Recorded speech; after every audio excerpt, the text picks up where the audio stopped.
أعوذ بالله من الشر الشيطان الرجيم. بسم الله الرحمن الرحيم.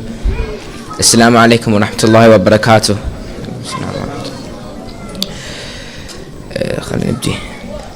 So today I'm going to be doing a presentation on our capacity, and let me start. Before I start, I just want to have a disclaimer. Any religious content is not from me, but from Tafsir al-Mizan and Tafsir al-Safi. The Tafsir can be found on this website featured here, and don't hesitate to correct me. So first of all, this ayah reported from Ja'far ibn Abdullah al-Ansari.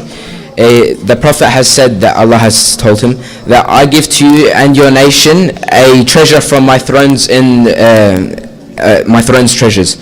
So the two treasures are Surah Al-Fatiha and the khitmah of Surah Al-Baqarah, which is this ayah.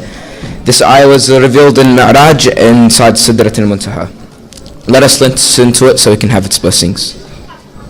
لا يكلف الله نفسا إلا وسعها لها ما كسبت وعليها ما اكتسبت ربنا لا تؤاخذنا إن نسينا أو أخطأنا ربنا ولا تحمل علينا إصرا كما حملته على الذين من قبلنا ربنا ولا تحملنا ما لا طاقة لنا به. The English translation is here if you want to read it, but there's not enough time to translate, so yeah. Wait a sec. So this ayah, when it was revealed, lots of other things were also revealed. So for Bani Israel, they have to pray in specific places, but for us, so it can be within our capacity that we can pray in the whole world. The whole world is made tahir for our prayer. For them, they had to cut off the skin if it became najis, but we can just use water. It's a lot easier. Their salah was a lot more than what we have, or 5 times, 5 salahs. So just, yep. And a lot more things were made easier. For example, mistakes. If we make a mistake, for example, we are fasting and we eat by accident. So it's not going to cancel out your fast, and it's not going to be haram because it was a mistake and it's about our intention. So this is one of the easier things for us. We can skip it. So this part of the ayah at the beginning, it means that God does not give us any wajibat that we cannot do ourselves.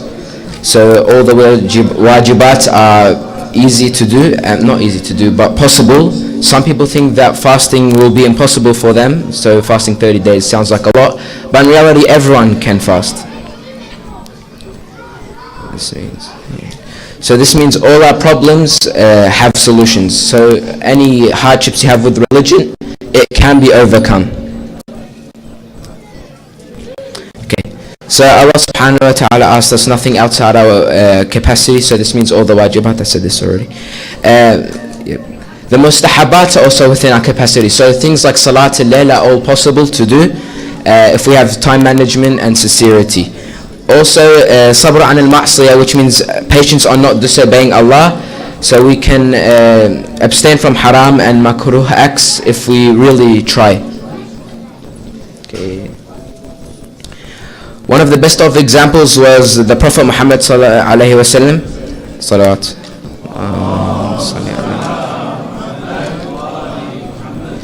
He had to change a nation into worshipping people. So moving on. They used to be idol worshippers and do horrible things such as bury their daughters. He then changed this and showed the values of Islam. He changed a nation of like savages into Muslims that believed in no God but Allah subhanahu wa ta'ala. Okay, so he did, Muhammad sallallahu alayhi wa sallam did all this, and he was a person like us. Yes, he was ma'soom, but some of the things like his akhlaq, and like if you want to be like his akhlaq, if you want to donate like him, it's all we can do this. So the Prophet had two things. The first of these two things was he had complete belief in Allah subhanahu wa ta'ala. And he had one more thing. Can anyone tell me what this other thing was? Patience? Yep, it is actually, yes, patience or sabr. So there are two kinds of patience. Imam Sadiq said there's patience on obligatory acts, and then there's patience on avoiding forbidden acts. So obligatory such as fasting from the food is possible, and not drinking alcohol. It's also. One who adopts patience will never be deprived of success, even though it may take a long time to reach him. This is from Imam Ali, taken from Nahj al-Balagha. The Prophet Noah preached for 950 years without giving up on his people. He didn't lose patience. They used to insult him and he was still patient. They used to hurt him and he was still patient. They used to ridicule him and ignore his teachings of Islam, but he was still patient. Are we like this, or are we losing patience at very simple things? We should try be like our prophets and not lose patience. So we pray every day, we fast for a whole month, we don't do haram. But what other things, wait, let's slow it up. So what other things can we do? What more can we do to improve ourselves? So some examples of things that we can do to improve ourselves is like help the community, perfect our wajibat, have better hijab, do charity, some of these things. We can do more mustahab. So in conclusion, if you ever think that you won't be able to do something, or if you ever think there's going to be a problem in Islam that you can't correct yourself, just remember this ayah, because this ayah tells us that whatever the problem is, we can have a solution to it, and it will be possible. Salli ala Muhammad wa ali Muhammad. Salli ala Muhammad wa ali Muhammad. Thank you.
أعوذ بالله من الشيطان الرجيم. بسم الله الرحمن الرحيم.